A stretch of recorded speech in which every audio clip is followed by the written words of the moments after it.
స్మృతులే బతుకై గడిపా ప్రతి పూట నిన్నగా సుడిలో పడవై తిరిగా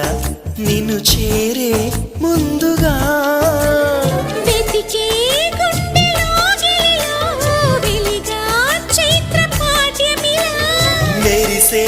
కంటి పాపనలో వెలిసా నిత్య పౌర్ణమిలా ఎందుకిలా అల్లినదో వన్నెల వెన్నెల కాంతివల